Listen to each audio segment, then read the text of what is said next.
¿Qué tal? ¿Cómo estáis? Pim Van Lommel es uno de los cardiólogos más importantes del mundo. De los Países Bajos, durante más de 30 años ha estudiado las experiencias cercanas a la muerte en el estudio más grande hecho en pacientes con paro cardíaco. Este estudio fue publicado en la prestigiosa revista The Lancet y plasmado en su libro Consciencia más allá de la vida. En esta entrevista, Pim nos hace cuestionar sobre qué significa realmente estar vivos y sobre qué es lo que puede que nos espere después de esta vida.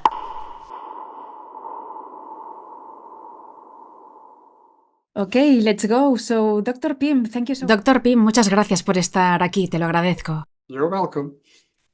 So, my first question for you as a... Como cardiólogo, ¿cómo comenzó tu interés por las experiencias cercanas a la muerte? ¿Cómo fue este viaje? Yes, it was a long journey. Fue un viaje muy largo. Ya en 1969, cuando apenas comenzaba mi especialización en cardiología, estaba trabajando en una de las primeras unidades de cuidados coronarios en un hospital de los Países Bajos. Siempre olvidamos que hasta 1967 todos los pacientes morían debido a un paro cardíaco, porque las técnicas modernas de reanimación, como la reanimación cardiopulmonar, aún no eran posibles. En esa época, la desfibrilación, el choque en el pecho y la compresión torácica externa aún no estaban disponibles. Así que, en una de las primeras unidades de cuidados coronarios donde trabajaba, tuvimos a un joven con paro cardíaco. Lo reanimamos con varias descargas y recuperó la conciencia. Y estábamos muy contentos porque eso era algo nuevo para nosotros. Yo era el médico a cargo. Estábamos muy felices, pero el paciente estaba muy decepcionado. Y me contó sobre una luz, un túnel, una música y sobre paisajes hermosos, etc. Yo apenas estaba comenzando mi carrera en cardiología. Tenía una familia joven y con niños pequeños, así que no profundicé más en el tema. Hasta que en 1986 leí un libro de George Ritchie, Regreso del Mañana, donde describe su propia experiencia cercana a la muerte como estudiante de medicina en 1943. George murió de edema pulmonar y no había antibióticos disponibles para este estudiante de medicina, así que falleció. Fue declarado muerto y su cuerpo fue cubierto con una sábana. Pero la enfermera, muy afectada por la muerte de ese estudiante de medicina, logró convencer a un médico para que le inyectara adrenalina directamente en el corazón, lo cual era bastante inusual en esa época. Y después de un periodo de muerte de 9 minutos, recuperó la conciencia. Tuvo una experiencia cercana a la muerte muy profunda e impresionante, con todos los aspectos que ahora conocemos. Fue una historia increíble. Esa fue la razón por la que comencé a preguntar a mis pacientes que sobrevivían a un paro cardíaco en 1986 si recordaban algo del periodo de inconsciencia, del periodo de paro cardíaco. Y para mi sorpresa, en 2 años, de 50 pacientes que sobrevivieron a un paro cardíaco, 12 pacientes compartieron conmigo su experiencia cercana a la muerte. Y eso despertó mi curiosidad científica, porque yo, igual que tú, aprendí en la escuela y en la universidad que la conciencia es un producto de la función cerebral. Cuando tienes un paro cardíaco, no queda función cerebral, por lo que debería ser imposible, pero aún así ocurre. Así que la curiosidad científica era ¿cómo podemos explicar la causa y el contenido de una experiencia cercana a la muerte? Hasta ese momento, solo se habían realizado estudios retrospectivos. Y la gente pensaba que se trataba solo de neurotransmisores, falta de oxígeno en el cerebro, alucinaciones, efectos secundarios de los medicamentos, etc. Pero nunca se había hecho un buen estudio prospectivo, y por eso comenzamos a hacerlo en 1988. Así es como comenzó para mí también. And that's why we started in 1988. So that was the way it started for me as well. So, what can you ¿Qué nos puedes contar sobre tu estudio? ¿Qué descubriste? Yeah. Well, we started in 1988 in 10 Dutch hospitals with... Comenzamos en 1988 en 10 hospitales de los Países Bajos, donde incluimos a todos los pacientes que sobrevivieron a un paro cardíaco. En total, tuvimos 344 sobrevivientes de paro cardíaco en 4 años de estudio prospectivo. Y realizamos una segunda parte del estudio, que fue un estudio longitudinal con entrevistas grabadas 2 y 8 años después del paro cardíaco. Lo que encontramos en el primer estudio prospectivo fue que el 18% de los pacientes informó haber tenido una experiencia cercana a la muerte clásica, y no había ninguna explicación médica o científica de por qué solo el 18% de esos pacientes reportó una experiencia cercana a la muerte. Así que comparamos al 18% de los pacientes con experiencia cercana a la muerte con el 82% de los pacientes que no tenían ningún recuerdo del periodo de paro cardíaco. No había ninguna diferencia en la duración del paro cardíaco. Ya fueran 3 minutos u 8 minutos, no importaba en absoluto, ni tampoco la duración del coma. Ya fueran 5 minutos o 3 semanas en coma, tampoco importaba en absoluto. Así que la gravedad de la falta de oxígeno en el cerebro no desempeñaba ningún papel. Y tampoco hubo diferencias en la medicación administrada, ni en las complicaciones durante la reanimación cardiopulmonar que requerían intubación, ni entre las personas que sufrieron un paro cardíaco en un laboratorio de cateterismo durante estudios de ritmo. Además, la religión no tenía ninguna importancia, ya fueran cristianos o ateos, no importaba en absoluto, tampoco importaba el género o la educación, nada de eso. Así que la conclusión principal de nuestro estudio fue que no hay ninguna explicación de por qué solo el 18% reportó una experiencia cercana a la muerte. Y pudimos excluir la falta de oxígeno en el cerebro, los efectos secundarios de los medicamentos, etc. Why only 80% reported NDE? And we could exclude lack of oxygen in the brain, side effects of drugs, etc. ¿Cuándo ocurre una experiencia cercana a la muerte? ¿Y por qué es más importante estudiar las experiencias cercanas a la muerte en casos de paro cardíaco que en otras situaciones clínicas como el coma? Well, that's a good question. I think the most important thing is that Esa es una buena pregunta. Creo que lo más importante es que sabemos que en un paro cardíaco la función del cerebro se detiene. También se han realizado estudios sobre el paro cardíaco inducido en pacientes con un desfibrilador automático implantable y se les provocó un paro cardíaco mientras se les medía con un electroencefalograma. Lo que se observa en primer lugar es que cuando tienes un paro cardíaco pierdes la conciencia en cuestión de segundos. No hay flujo sanguíneo al cerebro, lo cual se puede medir a través de la arteria carótida. Las personas pierden la conciencia, ya no tienen reflejos corporales, o sea, el cuerpo no responde, lo cual es una función de la corteza cerebral. No hay más reflejos cerebrales, por lo que puedes poner un dedo en la garganta de alguien sin que haya ninguna reacción. El reflejo corneal, las pupilas blancas que no reaccionan a la luz, todos estos efectos cerebrales también desaparecen. En varios estudios se ha medido el electroencefalograma en pacientes que sufren complicaciones durante cirugías, como un paro cardíaco, mientras se les monitorea con un electroencefalograma. En estos casos se observa que la actividad eléctrica del cerebro se reduce drásticamente y el electroencefalograma se aplana en un lapso de 10 a 20 segundos. Esto significa que el cerebro deja de funcionar y no muestra actividad eléctrica en el electroencefalograma durante ese tiempo, o sea que la función cerebral deja de existir. Sin embargo, el 18% de esos pacientes que sufren un paro cardíaco me relatan una experiencia cercana a la muerte, así que experimentan una conciencia aumentada cuando el cerebro ya no funciona, lo que nos lleva nuevamente a cuestionar la hipótesis nunca probada de que la conciencia dependa de la función cerebral. Pudimos descartarla. hypothesis that the consciousness of function or brain function, we could exclude it. The problem is you cannot prove scientifically. El problema es que no se puede probar científicamente lo que las personas experimentan, por lo que las experiencias subjetivas no son posibles de medir con nuestra ciencia materialista actual. La ciencia materialista actual considera verdadero solo aquello que se puede medir, objetivar, duplicar y falsificar.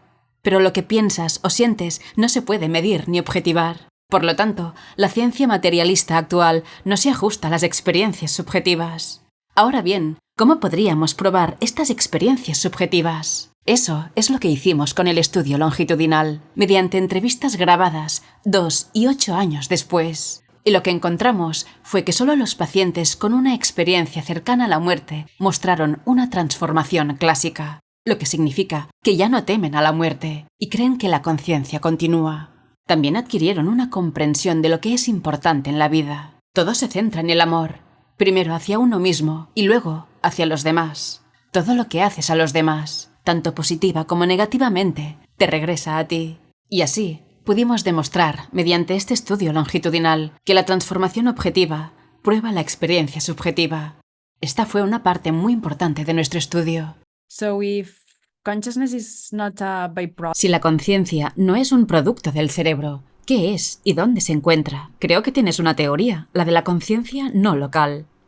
what people tell us, their consciousness of their experience, is Lo que la gente nos dice es que la conciencia de su experiencia está más allá del tiempo y del espacio. Todo sucede al mismo tiempo. Cuando tienen una revisión de vida, reviven toda su vida nuevamente desde la infancia y están conectados con la conciencia de los demás.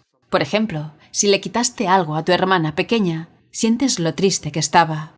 Y aunque un paro cardíaco dure solo 5 minutos, pueden hablar semanas y semanas sobre lo que pasó en su revisión de vida. Todo sucede en el mismo momento. Cuando piensas en alguien, lo ves. Cuando piensas en un lugar, estás allí. Así que no hay tiempo, ni espacio, ni distancia. Esto es lo que llamamos no localidad. Todo está conectado, siempre conectado, y sucede al mismo tiempo. Y por eso utilizo la física cuántica como una analogía para entender este tipo de conciencia, y por eso lo llamamos no local, sin principio, sin fin. Todo está siempre conectado, y ese es el aspecto importante de la conciencia. was always connected. And that's the important aspect of consciousness. ¿Cuál es la relación entre la mente y el cerebro? ¿Cuál es la función del cerebro? That's a good question as well. So I compare the brain. Esa es también una buena pregunta. Yo comparo el cerebro y también el cuerpo, pero especialmente el cerebro, pero quizás también el corazón, como una interfaz o un transmisor receptor de aspectos de esta conciencia. No lo produce, pero necesitas un cerebro y un cuerpo en funcionamiento para recibir algunos aspectos de la conciencia no local como parte de tu conciencia despierta. Para entenderlo mejor, siempre lo comparo con Internet o con la nube. Tenemos 1000 millones de sitios web y vídeos de YouTube en la nube, y donde quiera que estés en el mundo, enciendes tu ordenador y puedes recibir algunos aspectos, sitios web o vídeos de YouTube desde esta nube. Pero tu computadora no las produce, solo las recibe. Y lo mismo ocurre con tu cuerpo y tu cerebro. Recibes aspectos de tu conciencia no local, pero cuando tu cerebro deja de funcionar, como en el caso de un paro cardíaco, experimentas la conciencia no local, una conciencia ampliada, donde todo sucede al mismo tiempo, sin lugar. Non-local consciousness, enhanced consciousness, where everything happens at the same time, without place. ¿En qué otras situaciones de la vida tenemos esta conciencia ampliada? For scientific study, study cardiac arrest very important. Para los estudios científicos, el paro cardíaco es muy importante, porque nos permite saber que la conciencia no es producida por el cerebro. Este es un aspecto crucial en la relación mente-cerebro, ya que pudimos demostrar que la conciencia no se origina en el cerebro. Pero también existen otras circunstancias en las que se puede experimentar una conciencia ampliada. Por ejemplo, en situaciones cercanas a un accidente de tráfico, en accidentes de montañismo, durante un casi ahogamiento, o en la pérdida de sangre durante un parto complicado en mujeres jóvenes. Hay muchas otras situaciones en las que esto puede ocurrir, pero también sin ninguna razón aparente. Por ejemplo, cuando caminas por la naturaleza, puedes tener este tipo de experiencias sin una razón que podamos entender. La meditación también puede inducir este tipo de experiencias.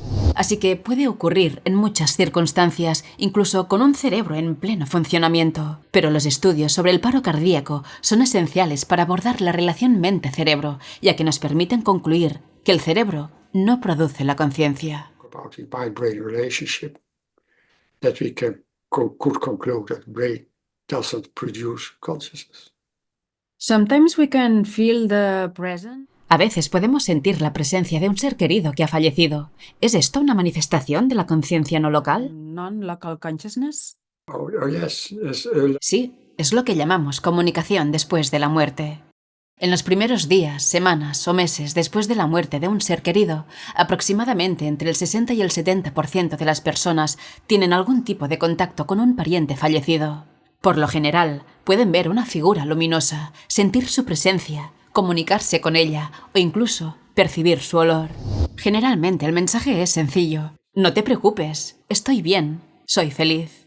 Y ese suele ser el primer y último contacto que tendrán. Sin embargo, cuando un niño ha fallecido, a veces los padres mantienen ese contacto durante toda su vida. Sabemos que en Europa, alrededor de 125 millones de personas han tenido estas comunicaciones después de la muerte. Generalmente, esto ocurre durante el sueño, porque cuando dormimos, el umbral de la conciencia es más bajo, lo que facilita el contacto con los fallecidos. Las personas suelen decir que tuvieron un sueño, pero no es un sueño común, porque nunca lo olvidan y tiene un impacto profundo en su visión sobre la vida y la muerte. El problema es que la mayoría de las personas no hablan de estas experiencias. Creo que si se hablara más de esto, se entendería mejor que la conciencia persiste después de la muerte. La muerte es el fin de nuestro cuerpo físico, pero no es el fin de nuestra conciencia. Hay una continuidad de la conciencia, y este tipo de experiencias lo demuestran. Lo mismo se puede decir sobre las experiencias cercanas al final de la vida. En los últimos días o semanas antes de morir, las personas pueden tener experiencias donde contactan con un cónyuge, padres o incluso un hijo fallecido, quienes les dicen que vienen a buscarlos. A veces también pueden ver paisajes hermosos o luces, lo que les indica que el momento de la transición está cerca.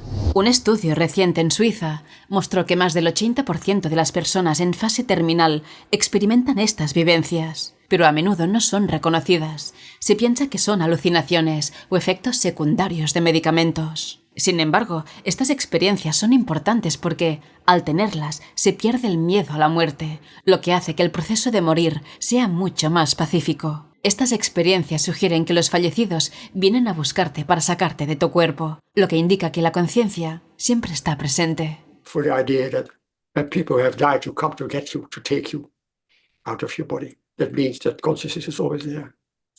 In your book, you talk about something. En tu libro hablas de algo fascinante, los cambios de personalidad después de un trasplante de órgano. Just after an organ transplant. Yes. Sí, lo llamamos memorias celulares o memorias transferidas. What can you tell us about it? Is there ¿Hay algún estudio científico? about it? There have been some studies done. There's also a book, Change of Heart. Sí, se han realizado algunos estudios sobre esto. También existe un libro titulado Cambio de corazón, escrito por una mujer en Estados Unidos. El problema en Estados Unidos es que, después de 5 años, puedes saber quién fue tu donante. Hasta donde sé, esto no es posible en Europa. Lo que se ha observado es que algunas personas experimentan cambios en su carácter, en su estado de ánimo y en otras cosas que parecen coincidir con el carácter del donante. ¿Cómo se puede explicar esto? Bueno, existe una función de interfaz, como mencioné antes, en el cerebro y en el cuerpo. Pero también hay una función de interfaz en cada célula. En mi opinión, el ADN tiene una función de interfaz en cada célula, así que la célula sabe lo que está ocurriendo en el cuerpo. Cuando se trasplanta un órgano, este órgano aún conserva una función de interfaz para la conciencia del donante fallecido. Esto es especialmente notable después de un trasplante de corazón o de corazón-pulmón, pero también puede pasar en un trasplante de hígado e incluso a veces en un trasplante de riñón. Las personas sienten que han cambiado de una manera que no entienden. Este cambio parece estar relacionado con el órgano que han recibido. Todavía reciben aspectos de la conciencia del donante fallecido. El problema también es para el donante, ya que parte de su conciencia sigue conectada al cuerpo de otra persona, y eso, en mi opinión, no es algo positivo. It's connected in the body of someone else. And that's not good, I think. Amazing. So, what parts of our personality ¿Qué partes de nuestra personalidad mantenemos en una experiencia cercana a la muerte y qué partes desaparecen? That's a good question. Esa es una buena pregunta. Lo que desaparece es tu ego, eso que tenemos en nuestra conciencia despierta. La envidia, la avaricia, la competencia, todos estos aspectos que forman parte de nuestro ego se desvanecen. Y lo que permanece es la esencia de quién eres, tu personalidad, o lo que yo llamo el ser con mayúscula. Esa esencia siempre ha estado ahí, sigue presente cuando estás despierto en tu cuerpo, pero también permanece cuando tu cuerpo ha muerto. But it's always there, also there where your body has died. So, what happens then after? Entonces, ¿qué pasa después de la muerte? Creo que a ti no te gusta hablar de la vida después de la muerte, sino de la continuidad de la conciencia. Exactly. There's no life. Life is about Exacto, porque la vida es un principio biológico. Cuando el cuerpo muere, ese principio biológico ya no existe. No es la vida como la conocemos en el mundo material, pero hay una continuidad de la conciencia. Como te mencioné, la muerte es el fin de nuestros aspectos físicos, de nuestros aspectos biológicos, pero no el fin de nuestra conciencia. Es la continuidad de la conciencia. So what's the difference between... ¿Cuál es la diferencia entre la muerte clínica y la muerte biológica definitiva? The clinical death in cardiac arrest La muerte clínica ocurre durante un paro cardíaco, cuando el corazón deja de funcionar y no llega sangre al cerebro. La persona pierde la conciencia. No hay reflejos corporales ni reflejos cerebrales, y el electroencefalograma muestra una línea plana, lo que es equivalente a la muerte. Sin embargo, durante los primeros 5 a 10 minutos, esta situación es reversible si se inicia la reanimación cardiopulmonar lo antes posible. Las personas pueden recuperar la conciencia si se actúa a tiempo, pero si la reanimación cardiopulmonar se inicia demasiado tarde, ya no es posible revivir a la persona y mueren de manera definitiva. En las unidades de cuidados intensivos, aproximadamente entre el 30 y el 40% de las personas que sufren un paro cardíaco sobreviven. Sin embargo, para aquellos que sufren un paro cardíaco fuera del hospital, como en la calle, menos del 10% sobrevive, porque la reanimación cardiopulmonar se inicia demasiado tarde. Así que, cuando no es posible realizar la reanimación cardiopulmonar a tiempo, la muerte clínica se vuelve irreversible después de los primeros 5 a 10 minutos. Por eso, se crearon las unidades de cuidados cardíacos para iniciar la reanimación cardiopulmonar lo antes posible. En la práctica, suele pasar de 1 a 2 minutos antes de que se inicie la reanimación cardiopulmonar, y sabemos que el electroencefalograma ya ha mostrado una línea plana dentro de los primeros 10 a 20 segundos. Así que, a pesar de que el cerebro deja de funcionar, algunas personas aún experimentan experiencias extracorporales y pueden ver cómo se les realiza la reanimación cardiopulmonar. out-of-body experiences, and you can see the old CPR. So how does medicine define... La medicina, ¿cómo define la muerte hoy en día? ¿Y cómo desafían esta definición las experiencias cercanas a la muerte? Well, we still learn also on school, but also in medical schools that still Todavía se enseña tanto en las escuelas como en las facultades de medicina la suposición nunca probada de que la conciencia es un producto de la función cerebral. Sin embargo, con estos estudios sobre el paro cardíaco y las experiencias cercanas a la muerte que ocurren cuando el cerebro deja de funcionar, es decir, durante la muerte clínica, debemos reconsiderar la relación entre la mente y el cerebro. No es como nos han enseñado en la escuela de medicina o en la universidad. La conciencia siempre está presente, no tiene principio ni fin, siempre está ahí, y podemos experimentarla como conciencia despierta durante el día. Pero también pregunto a las personas, ¿dónde está tu conciencia cuando duermes? La conciencia sigue existiendo, aunque no seas consciente de ella. Y cuando estás bajo anestesia general, el cerebro sigue funcionando, pero de manera diferente, por lo que no tienes la conciencia despierta. Sin embargo, si surge una complicación durante la cirugía, como un paro cardíaco o la pérdida de sangre durante una operación de aneurisma, podrías experimentar una conciencia ampliada. Puedes estar fuera del cuerpo, incluso bajo anestesia general. Así que la conciencia siempre está presente, aunque, en general, no tengamos contacto con ella. Lo que debemos entender aquí es que la muerte no es el fin de la esencia de quienes somos. what we should know is that death is not the end of the essence of who we are. So is Es esta conciencia no local una manifestación de una conciencia primaria, universal y fundamental? consciousness? That's a good question also. Sí, esta también es una buena pregunta. Creo que la conciencia no tiene principio ni fin. Está más allá del tiempo y del espacio. Para mí, y no solo para mí, sino también para otros científicos y especialistas en cognición, la conciencia es fundamental en el universo, junto con la energía y la información. El universo comenzó con conciencia, información y energía, y éstas siguen estando presentes. Todo lo que existe en el universo material, en el planeta Tierra y en nuestro cuerpo está basado en la conciencia, la energía y la información. Nuestro cuerpo se forma cuando el óvulo y el espermatozoide se unen, y después de 4 divisiones celulares, las células comienzan a diferenciarse en células neuronales, cardíacas, etc. El ADN en cada célula es el mismo, pero la función del ADN cambia debido a la información externa. Y esa información externa proviene de la conciencia y la información morfogenética que influyen en cada célula a través del ADN. Así que todo está interconectado, incluso en nuestro propio cuerpo. Consciousness and information to each cell in the DNA. So everything is connected also in our body. So ¿Cuál es la experiencia cercana a la muerte más extraordinaria que has escuchado? That's also a problem. I've heard many. I've more than Ese también es un problema. He recibido muchísimos correos electrónicos, más de 10.000 de personas de todo el mundo que han compartido sus experiencias cercanas a la muerte conmigo. Una de las experiencias cercanas a la muerte más impresionantes fue descrita en nuestro artículo en el The Lancet y también en mi libro. Es lo que llamo el caso del dentista. Había un hombre de unos 44 años que fue encontrado inconsciente en un prado por unos transeúntes, quienes llamaron a la ambulancia. Cuando lo llevaron al hospital, a la unidad de cuidados coronarios, su cuerpo estaba frío, ya estaba azul, no tenía pulso ni presión arterial, sus ojos no reaccionaban a la luz, parecía un cadáver. La enfermera, lo primero que intentó hacer fue intubar al paciente para darle más oxígeno. Y fue entonces cuando se dio cuenta de que el hombre tenía una dentadura postiza, así que se la quitó y la colocó en algún lugar del carrito de emergencias. Continuaron con la reanimación cardiopulmonar durante más de 1 hora y media, porque era un hombre joven. Finalmente lograron restablecer su presión arterial y su pulso, pero estaba en coma profundo e intubado.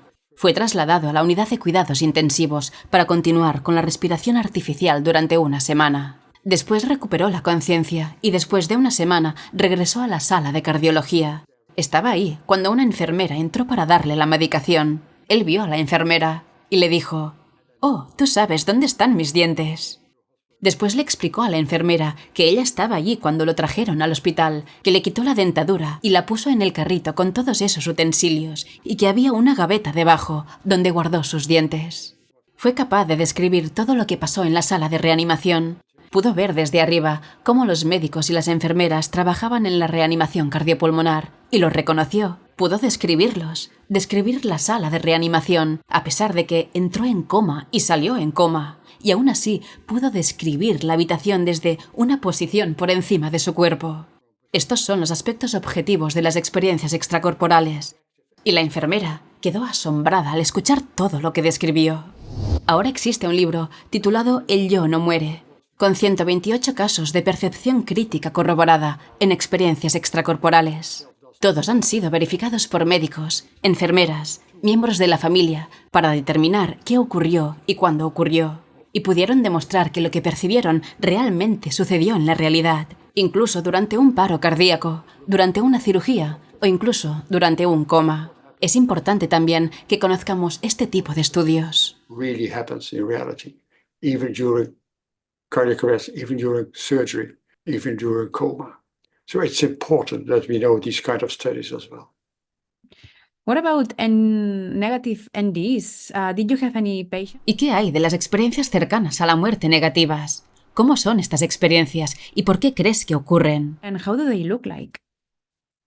Well, first of all, about 15% of patients who have what we call a positive. En primer lugar, alrededor del 15% de los pacientes que tienen lo que llamamos una experiencia cercana a la muerte positiva experimentan aspectos aterradores cuando entran en un espacio oscuro, lo cual les resulta inquietante.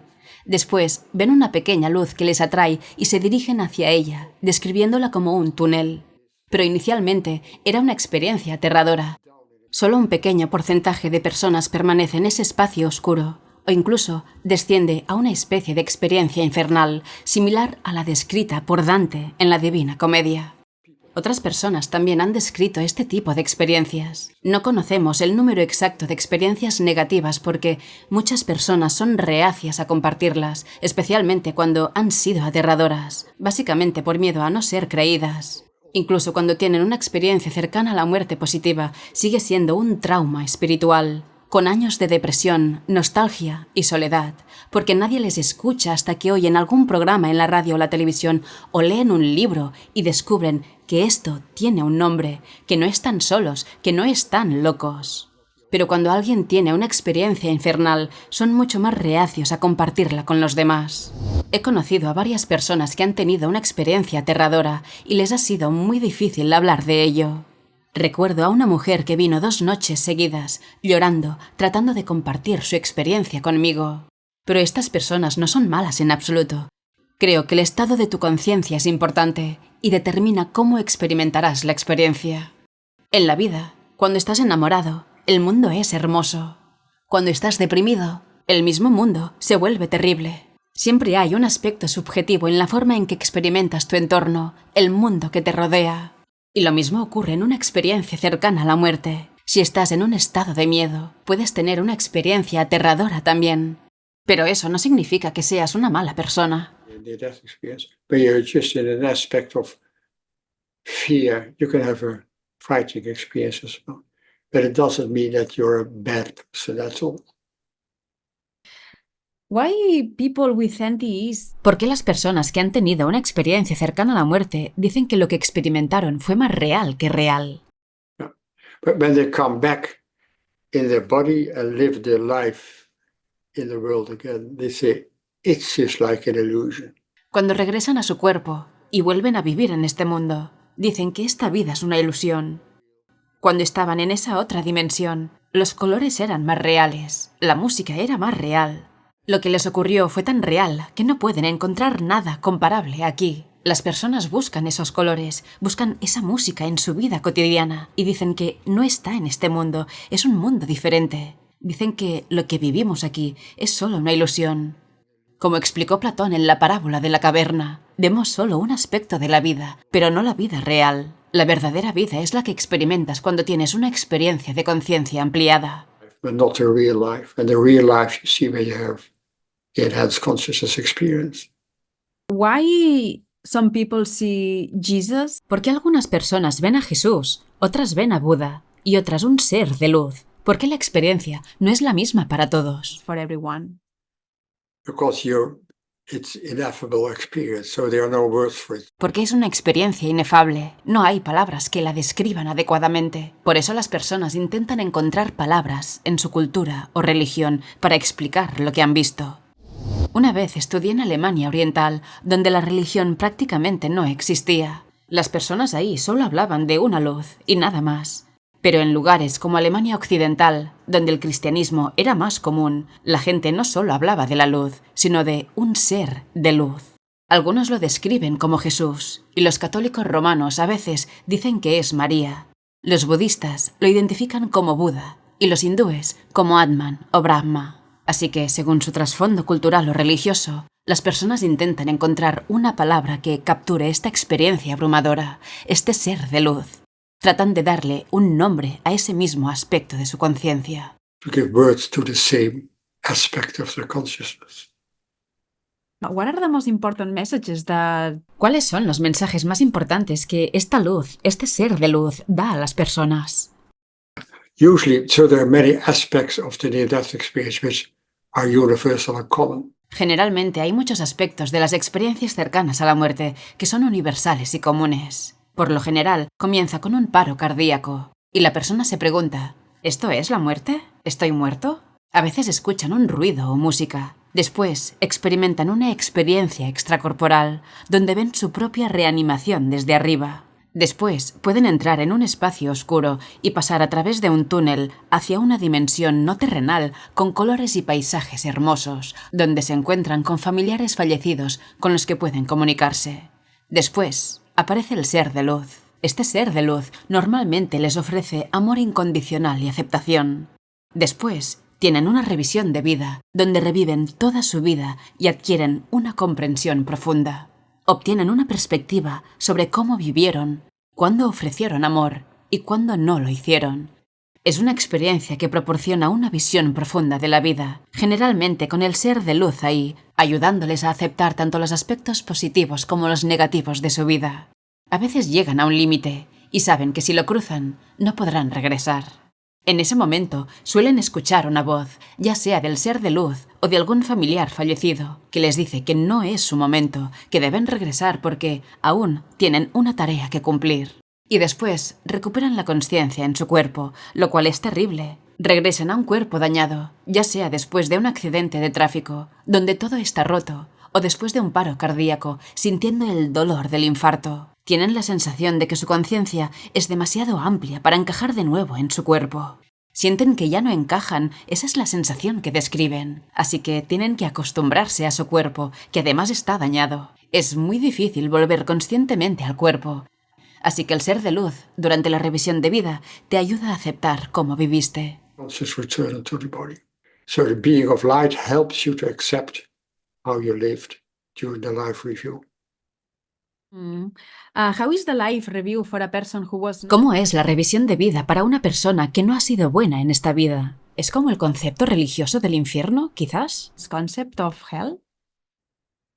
Well, where you have done bad to someone, like a fight or a murder, Cuando has hecho daño a alguien, como en una pelea o incluso un asesinato, durante la revisión de vida, te colocas en la conciencia de las personas a las que lastimaste o peleaste. Sientes su miedo, su enojo, todo lo que experimentaron. Te conectas con la conciencia del otro y te das cuenta de lo malo que fue lo que hiciste, porque experimentas el sufrimiento desde su perspectiva. Así que te enfrentas a la manera en que viviste y cómo afectaste a los demás. Esto también aplica a cuando diste amor. Alguien me dijo que en su revisión de vida, el acto más importante fue ayudar a una anciana a cruzar la calle. Ese simple acto de bondad fue lo más significativo de su vida. También comprenden la diferencia entre ayudar porque quieres ser apreciado y ayudar por el simple deseo de ayudar, lo cual tiene una energía completamente distinta. help, which is a totally different energy as well. This is one of Esta es una de las lecciones más importantes, ¿verdad? Ayudar a los demás en esta vida. And to accept yourself, to have unconditional love. Y también aceptarte a ti mismo, tener amor incondicional y compasión hacia ti mismo, lo cual no es nada fácil. Y después, extender ese amor y compasión hacia los demás, porque estás conectado con otras personas. Estás conectado con la naturaleza, con los animales y las plantas. Siempre estás interconectado con tu entorno. Por eso, después de una experiencia cercana a la muerte, muchas personas empiezan a vivir de una manera diferente. Suelen volverse vegetarianas, ya no quieren comer carne, no quieren consumir animales muertos. Cambian su relación con la naturaleza, con el cambio climático y con la forma en que tratan a los demás, porque entienden que todo lo que haces a los demás y también a la naturaleza, eventualmente regresa a ti, de forma positiva o negativa. At last, in positive and negative way. do these tell us Los estudios sobre experiencias cercanas a la muerte nos dicen algo sobre los recuerdos de vidas pasadas y la reencarnación. Well, that could be, let's say, a lot of religions like Buddhism, Hinduism, Eso es posible. Muchas religiones como el budismo, el hinduismo, la antroposofía y también los pueblos originarios de la Tierra siempre han creído que es posible comunicarse con los ancestros. Así que sí, la conciencia de las personas que han fallecido sigue existiendo. Y ellos creen que cuando el cuerpo muere, la conciencia toma la decisión de entrar en otro cuerpo para aprender nuevas lecciones. Así que el ser superior, con mayúsculas, que es un ser de luz, decide regresar en otro cuerpo para continuar aprendiendo. Así, las lecciones que no aprendiste en esta vida se pueden abordar en la siguiente. Así que la reencarnación es una posibilidad real. Ian Stevenson, quien estudió extensamente la reencarnación, siempre decía que no hay pruebas concluyentes sobre la reencarnación, pero que es altamente probable que ocurra. Estudió más de 1000 casos de niños que espontáneamente, a los 3 o 4 años, hablaban de una vida pasada. Descubrió que aproximadamente el 90% de lo que estos niños contaban era cierto en relación con una vida pasada. Generalmente, estos recuerdos espontáneos de vidas anteriores se daban en niños que habían muerto de manera trágica, como por asesinato, accidente, en la guerra, etc. Es decir, una muerte violenta, no normal. Stevenson también escribió un libro sobre 40 casos de personas que tenían recuerdos de reencarnación y que además presentaban marcas en sus cuerpos correspondientes a la forma en que murieron en su vida pasada. Por ejemplo, niños con una marca de nacimiento en el cráneo que coincide con una herida de bala o una marca en el cuello donde fueron estrangulados, etc. Tenía 40 casos con biomarcadores que reflejaban la forma en que fueron asesinados en una vida pasada. Así que, aunque Stevenson afirmaba que no es una prueba científica concluyente, sostenía que la reencarnación es altamente probable. Y también es posible, según estudios de hipnosis de vida entre vidas, como los realizados por Michael Newton, que las personas puedan narrar lo que ocurre entre sus vidas, lo que sugiere que la conciencia puede regresar. Además, ha habido algunos casos de niños que afirman haber elegido conscientemente a sus padres antes de nacer, seleccionando en qué familia nacerían. Esto indica que la conciencia está presente antes del nacimiento y después de la muerte, y que toma decisiones sobre su próxima vida, lo cual es una posibilidad real. make a conscious choice to be born somewhere in the family. So also coming together consciousness is always there before birth and after death, and will make a choice to come back, which is a real possibility. Now that you were talking about children who has an Ahora que hablas de los niños, ¿cómo cambia la vida de un niño que ha pasado por una experiencia cercana a la muerte?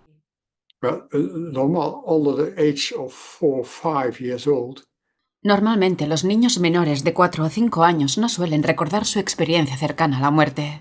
Si hay un parto complicado, como cuando el cordón umbilical está alrededor del cuello o necesitan ser reanimados, generalmente no recuerdan nada. Pero ha habido casos excepcionales en los que algunos niños recuerdan haber estado fuera de su cuerpo en el momento del nacimiento y pueden describir con precisión lo que pasó durante un parto complicado. Lo que sabemos es que estos niños tienden a ser diferentes a los demás, mostrando una sensibilidad intuitiva aumentada. Así que uno de los cambios más notables es esta sensibilidad intuitiva aumentada, lo que significa que pueden percibir lo que otras personas piensan o sienten. A veces conocen eventos futuros a través de sueños premonitorios o saben quién está llamando antes de que suene el teléfono. Estos niños no juegan con otros niños de la misma manera, prefieren observar cómo juegan los demás. Aman la naturaleza, el silencio y la música clásica, y detestan el ruido, y saben que son diferentes de los demás niños. A veces, incluso cuando tienen entre 6 y 8 años, pueden experimentar depresión o pensamientos suicidas debido a esta sensación de ser diferentes sin entender por qué. Pero esta sensibilidad intuitiva aumentada es una señal de que tuvieron una experiencia cercana a la muerte cuando eran muy pequeños.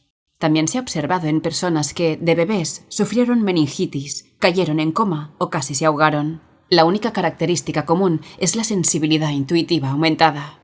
Cuando alguien me escribe o me cuenta sobre su sensibilidad intuitiva aumentada, siempre les pregunto cómo fue su nacimiento. En la mayoría de los casos, cuando preguntan a sus madres, descubren que fue un parto complicado. Esto explica por qué tienen esa sensibilidad intuitiva aumentada. and that's why it explains that people had enhanced intuitive sensitivity. Do they also see invisible? ¿También ven amigos invisibles o ángeles? Everybody who has enhanced intuitive sensitivity can see. Sí, todas las personas con sensibilidad intuitiva aumentada a menudo pueden ver a personas fallecidas. También es común que los niños en particular vean ángeles u otros seres que nosotros llamamos amigos invisibles. Estos niños suelen jugar con estos amigos invisibles cuando son muy pequeños, pero a medida que crecen suelen dejar de hacerlo. Aún así pueden ver seres a su alrededor que los demás no percibimos. Around them, and we don't see them. Can blind people have ¿Pueden las personas ciegas de nacimiento tener percepción durante una experiencia cercana a la muerte? Yeah, that's very intriguing as well. So Sí, esto es muy intrigante también. Un caso que describo es el de Vicky Noratuk, originalmente publicado por Kenneth Ring, quien escribió un libro sobre personas que tuvieron una experiencia cercana a la muerte y una experiencia extracorporal, pero que habían estado ciegas de nacimiento o habían estado ciegas durante más de 10 años. La ceguera de nacimiento en los años 50 se debía a que los bebés prematuros eran colocados en un entorno con oxígeno al 100%, lo que dañaba el nervio óptico y los dejaba ciegos. Este fue el caso de Vicky, una mujer que había sido ciega desde su nacimiento. Cuando tenía 22 años tuvo un accidente de tráfico y fue llevada al hospital. Ahí, en el hospital, por primera vez, vio su propio cabello y un anillo en su dedo. Entonces pensó, esa debo ser yo. Después, atravesó el techo del hospital y vio árboles, luz y casas por primera vez en su vida. Cuando tienes una experiencia fuera del cuerpo, percibes, pero no ves en el sentido convencional. Percibes en 360 grados, ves detalles y un panorama general al mismo tiempo. Conozco también el caso de una mujer que tenía gafas muy fuertes, con una corrección de menos 14 dioptrías, y durante un paro cardíaco tuvo una experiencia extracorporal. Desde el techo podía ver con mayor claridad que nunca lo que ocurría con su cuerpo y en la habitación. Así que, en estas experiencias, percibes directamente con tu conciencia, no con tus ojos. La pregunta es, ¿quién está viendo realmente? Cuando miras a tu alrededor, ¿quién está viendo? Las ondas electromagnéticas llegan al ojo y la actividad electromagnética viaja a través del nervio óptico hasta el cerebro, donde se convierte en actividad eléctrica. Pero ¿quién está viendo? Es tu conciencia la que ve, utilizando el cerebro como un instrumento para interpretar. Pero cuando no hay un cerebro funcionando, sigues percibiendo, pero lo haces de una manera diferente a cómo lo harías con tus ojos. You have perceiving, you see different than when you look by your eyes. What about animals? ¿Y los animales? ¿Cuántas personas ven a sus mascotas fallecidas durante una experiencia cercana a la muerte? ¿Qué piensas sobre la conciencia de los animales, incluyendo obviamente nuestras mascotas? ¿Tienen ellos también una conciencia infinita? Pets, do they have endless consciousness as well? Everything in nature has subjective experiences. Todo en la naturaleza tiene experiencias subjetivas. No son las mismas que las de la conciencia humana, pero los perros y gatos también tienen conciencia y también poseen una personalidad única. Pero su conciencia principal es la de un gato, un perro o un caballo, aunque también tienen características personales propias. Además, se puede decir que un planeta tiene experiencias subjetivas, porque todo en nuestro planeta Tierra y en el universo proviene de la conciencia, se origina en la conciencia.